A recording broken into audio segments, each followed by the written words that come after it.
હવે દાખલા છે ને એ તમારે ભારી સરેરાશ થાય છે જો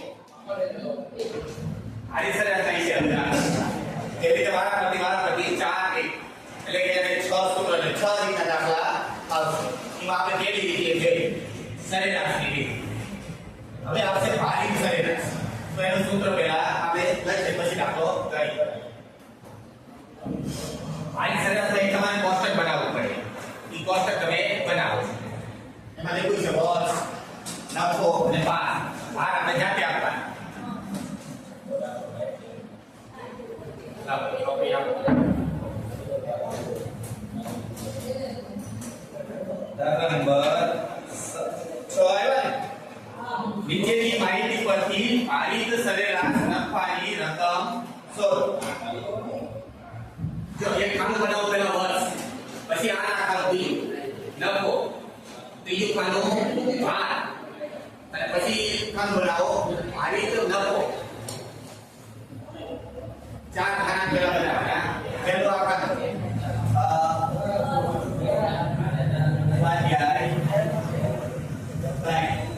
દાખલા નંબર 6 તમારે 4 ખાના બનાવવાના છે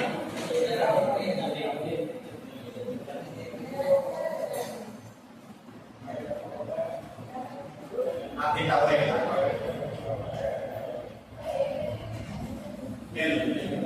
વર્ષ બીજું નફો ત્રીજું ભાર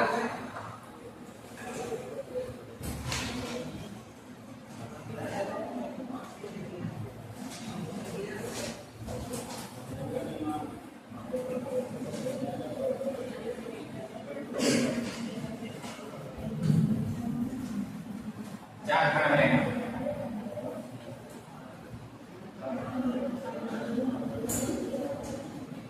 ખાના પર બસ નફો ભાર ભારી નફો તો આ બીજું માં કઈ રીતે તમે આગા પાછા થઈ જશો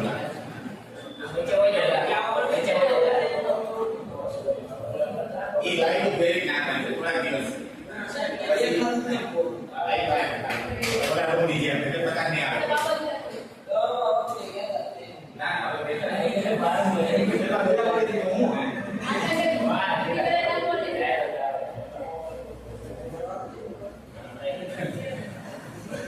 ના આવતે પાક મારો કામ બસ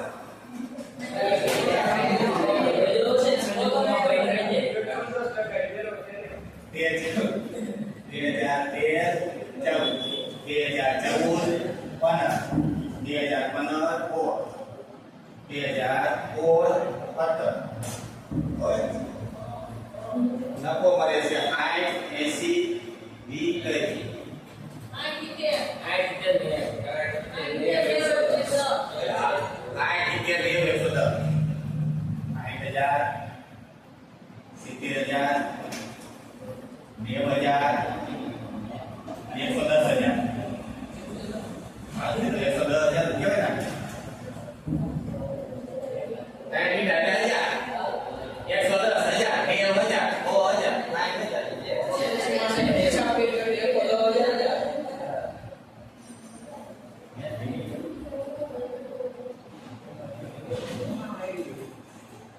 હવે ભાર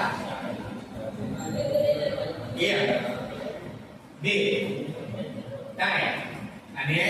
4 જેમ નફો વધતો જાય એમ ભાર વધતા જાય જેમ નજીકનો વર્ષ જે હોય એને ભાર વધારે એનો પહેલાનો વર્ષ હોય એને ભાર ઓછો અહીંયા ક્ષમતા નફો કમાવાની ઓછી હોય દર વર્ષે નફો કમાવાની ક્ષમતા વધતી જાય છે તો એના ભાર વધતા જાય છે આવું યાદ રાખો હવે નફો અને ભાર એટલે ભાઈ નફો એટલે આ બેનો ગુણાકાર 60 એકા 60 7 2 14 અને 9 3 અને 110 ચોક 11 ચોક 44 4,40,000 4,40,000 હવે આનો સરવાળો કરી નાખો 900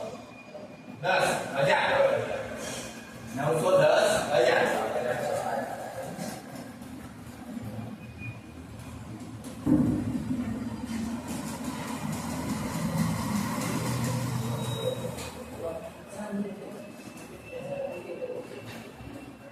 તમારે સૂત્ર મૂકવાનું પહેલા આ ભારિત નફો આવ્યો હવે આમાં સૂત્ર તમારે મૂકવાનું છે સરેરાશ ભારિત નફો કયું સૂત્ર મૂકવાનું સરેરાશ ભારિત નફો બરાબર કુલ ભારિત નફો છેદમાં 12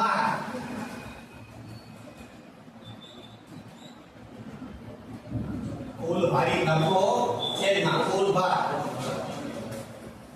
આનો સરવાળો કરી નાખવાનો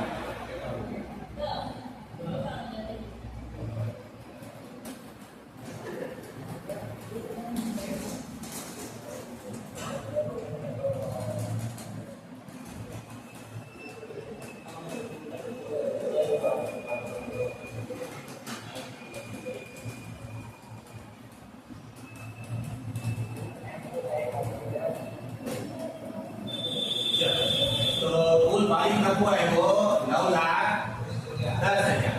અને એને ભાગ્યા કુલ ભાગ આનો સરવાળો કેટલો થયો 10 ભાગ્યા 10 એટલે સરેરાશ નફો આવ્યો 91,000 આ સરેરાશ ભારિત નફો આવ્યો કેટલા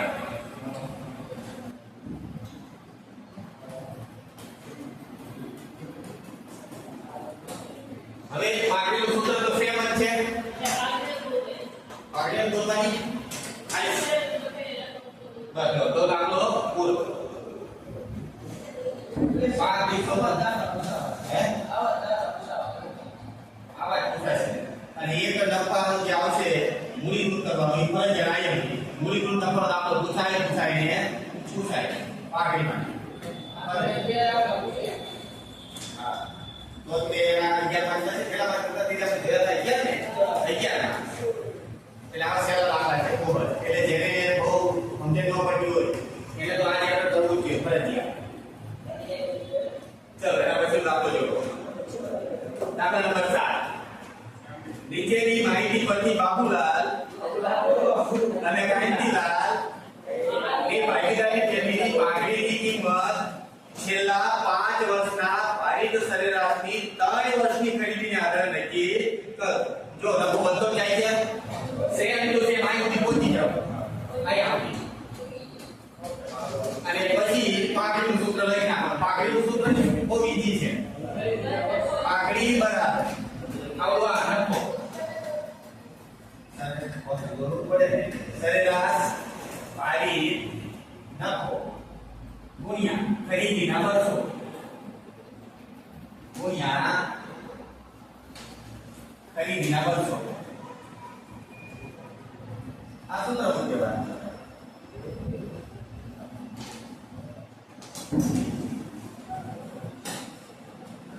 કેટલા વર્ષ આવ્યા 5 વર્ષ આવ્યા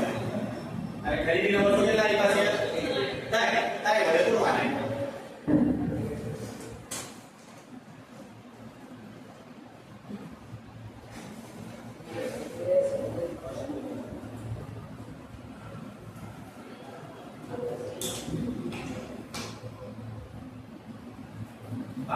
થી બોલ હતા દૂરી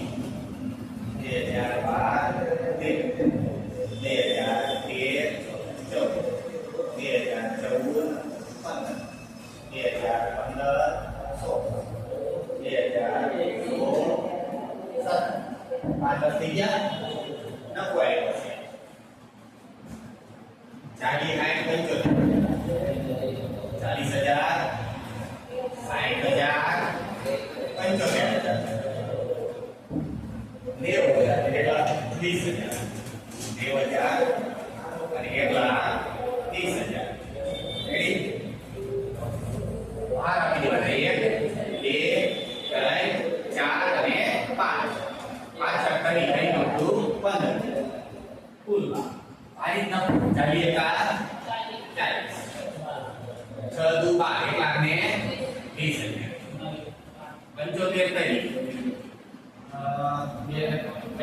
6 લાખ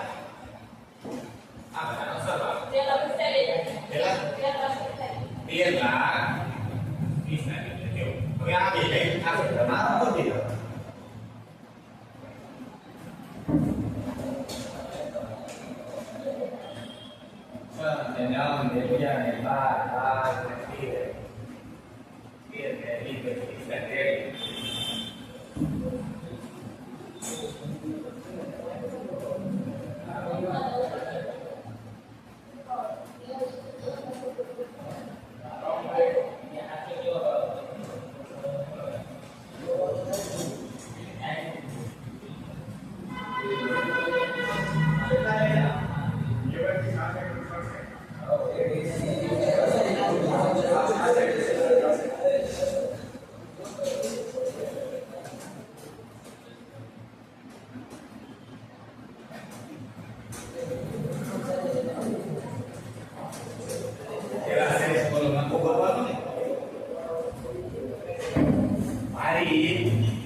સરેરાશ નફો બરાબર કુલ ભારિત નફો છેદમાં કુલ 12 બરાબર 13,45,000 ભાગ્યા 15 બરાબર કેટલા આવ્યો 1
હવે તમે પેલા હા બોલો કે આ રીતમાં તમારે બે પ્રકારના નફાના નામ આવશે સરેરાશ નફો અને અપેક્ષિત નફો સરેરાશ નફો અને અપેક્ષિત નફો સરેરાશ નફો પેલો તમે શીખી ગયા આ પેલી બે ગણી કઈ રીતે હતી પેલી સરેરાશ સાદી અને બીજી હતી કઈ હતી ભારે ગમી તમે કઈ હતી કાં તો ભારે નફો આવી ગયા કાં તો સાદો સરેરાશ નફો આવી ગયા કોઈ બે સરેરાશ નફો થયા અને એ કમ્પ્લીટ સરેરાશ નફો થઈ ગયો હવે તમને એ નથી ખબર કે અપેક્ષિત નફો એટલે શું તો અપેક્ષિત એટલે શું કે કોઈ પણ ધંધામાં આપણે આઈડિયા અપેક્ષા રાખી છે આટલો નફો થાય એટલે બસ કહેવાય માનો કે કોઈ ધંધાનું માપ હોય કે આ ધંધામાં આટલો નફો થાય એટલે માપે કહેવાય અપેક્ષિત નફો આટલો છે 1 લાખ રૂપિયા 1 લાખ રૂપિયાનો નફો અપેક્ષિત છે અપેક્ષિત એટલે આપણે અપેક્ષા રાખી કે આ પેઢી 1 લાખનો નફો કરી શકે પણ હવે તમારે 2 લાખનો નફો થાય છે તો 50,000 ની શું કહેવાય પાઘડી શું કહેવાય પાઘડી અને હજી સીધી પાઘડી નો કહેવાય હજુ તો જે નફો મળ્યો એ અધિક નફો કહેવાય કેવો નફો અધિક એટલે શું અધિકનું બીજું નામ છે વધારાનો નફો અધિકનું વધારાનું બીજું નામ શું છે વધારાનો નફો એટલે અધિક નફો તો તમે એ પેલા સમજે પડી જશે અધિક નફો શું અપેક્ષિત નફો શું સરેરાશ નફો તો સૂત્ર યાદ રહે નહીં તો કેમ રહે છે એટલે પહેલા સમજો કે આ આખો કોન્સેપ્ટ શું છે આખો મુદ્દો શું છે આની રીતે પાઘડી કેમ શોધી શકાય તો પહેલા એમ કહે છે કે કંપની સરેરાશ નફો કેટલો કરે છે તો કે 1.5 લાખ અપેક્ષા કેટલાની છે તો કે લાખ રૂપિયા તો વધારાનો નફો કેટલો આવે છે 50 ઈ જો અધિક નફો શું થઈ ગયો અધિક નફા એને જે વર્ષો આપ્યો એના વડે તોડી દેવાય અધિક નફા પહેલા તો તમારે અધિક નફો ગોતવો પડે પછી ખરીદીના વર્ષો વડે તોડી દેવાય હવે બીજું કે એ નફો બીજો ગોતવો પડે નવો નફો આવ્યો અપેક્ષિત નફો તારે તમે સરેરાશમાંથી વાત કરશો ને આનું સૂત્ર શું છે જો કે અધિક નફો એટલે શું તો કે અધિક નફો બરાબર સરેરાશ નફો માઈનસ અપેક્ષિત નફો તો પહેલા તમારે સરેરાશ નફો ગોતવો પડે એ અપેક્ષિત નફો ગોતવો પડે એ શું કરવી પડે બાદ બાકી એટલે તમને કોણ મળે અધિક નફાને તમે ખરીદીના વર્ષે કોણ એટલે પાઘડી એટલે આવું કામ કરવાનું છે આપણે તો અપેક્ષિત વળતર અપેક્ષિત નફો કેવી રીતે મળવાનું અલગ સૂત્ર છે તો અપેક્ષિત નફો બરાબર રોકાયેલ મૂડી ગુણ્યા અપેક્ષિત વળતરનો દર આ ટોપીમાં ફરજિયાત અપેક્ષિત વળતરનો દર આપેલો જ હોવો જોઈએ જો રકમ વાંચો આપણે આપેલો જ હોવો જોઈએ રોકાયેલ મૂડી આપેલી હોવી જોઈએ રોકાયેલ મૂડી આપે અપેક્ષિત વળતરનો દર આપે આ એ સૂત્ર જે જો રોકાયેલ મૂડી ચોખ્ખી રીતે ન આવી હોય તો એને શોધવાની બીજી એક રીત છે કુલ મિલકત માઈનસ કુલ દેવા અને રોકાયેલ મૂડી એવું થાય તો હવે હું તમને આ કોઈનું ફોર્મેટ બતાવું ફોર્મેટ કે આ દાખલો કેવી રીતે ગણાય છે જો આના 5 કે 6 સ્ટેપ છે જે થાય આપણે જોઈએ પેલો એવું છે રોકાયેલ આ સ્ટેપમાં તમારે દાખલો ગણવાનો રોકાયેલ મૂડી અહીંયા એક લીધો દેવાની આ લખતું જાઓ રોકાયેલ મૂડી જે હોય પછી બીજું અપેક્ષિત વળતરનો દર જે લેતા હોય કેટલા ટકા 10 રોકાયેલ મૂડી આવી છે ધંધામાં રોકાયેલ મૂડી આવી ગઈ અચ્છા તો આનું સૂત્ર બનાવવાનું કે રોકાયેલ મૂડી બરાબર એનું સૂત્ર છે કુલ મિલકત માઈનસ કુલ દેવા આવી બાદ બાકી કરી નાખો કુલ મિલકતો કેટલી છે 6 લાખ કુલ દેવા બાદ કરી નાખો 2 લાખ આવી બાદ બાકી કરો 3 લાખ આટલી ધંધામાં આપણી મૂડી રોકાય છે પછી સમજે ધંધામાં ચોખ્ખી મિલકત થઈ જવાય છે રોકાયેલ મૂડીનું બીજું નામ ચોખ્ખી મિલકત એટલે કુલ મિલકત માંથી બધા દેવા બાદ કરી નાખવાના આપણે જો શબ્દો વાપરીએ રોકાયેલ મૂડીનું બીજું નામ ચોખ્ખી મિલકત આ રોકાયેલ મૂડીને બીજું કેવું તો શું કહેવાય ચોખ્ખી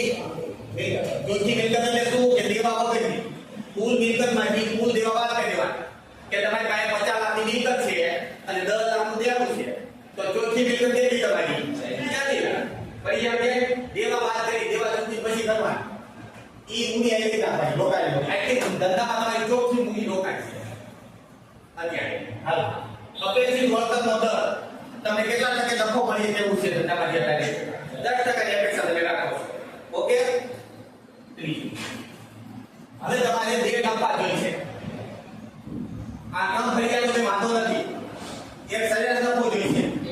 અને એક અપેક્ષિત નફો જોઈ છે એટલે તેના બે નફા શોધ લેવા તો સરેરાશ નફો આપ્યો હોય તો ભલે નહીં તેના રકમ આવી ગઈ છે એના પછી આપણે ગોતવાનું તો આમાંથી ગોતવો પડશે સરેરાશ નફો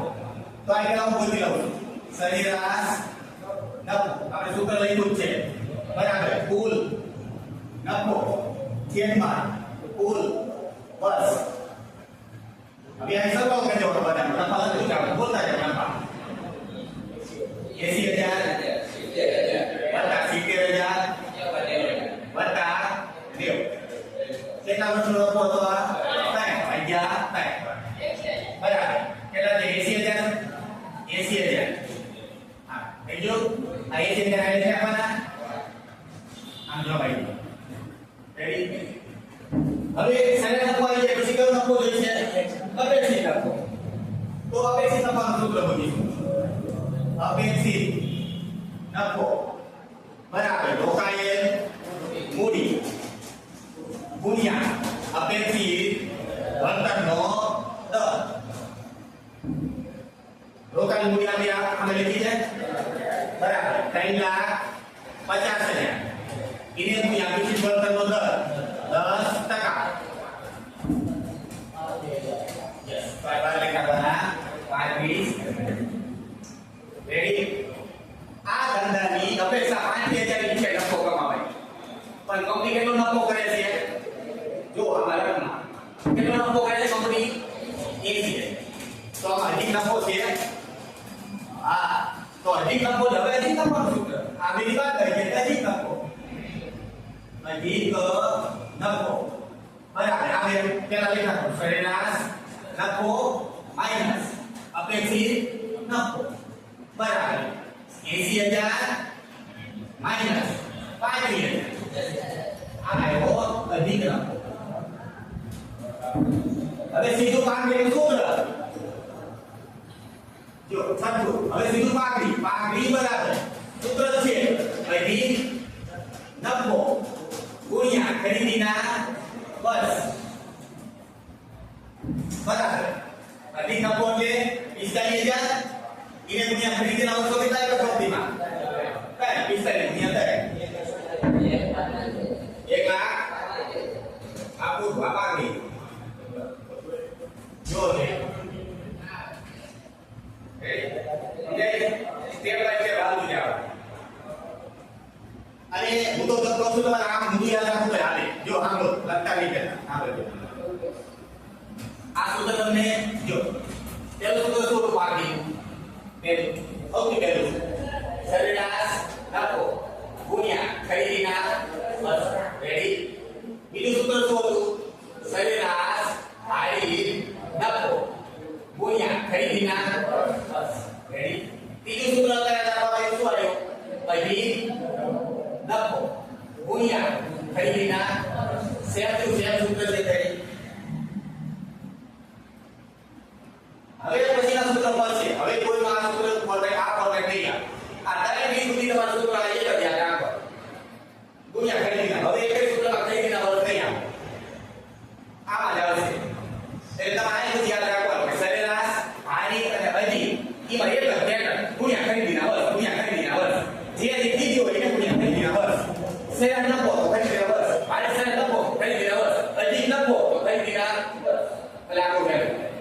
હવે તમારે આ યાદ રાખવાનું આ સૂત્ર તમને યાદ છે અધિક નફો બરાબર શું અધિક નફાની રીતે એટલે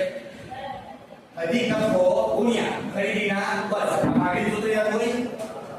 હવે એની પાછું હાલતું જાવ કે કયો નફો જોઈશે તમારે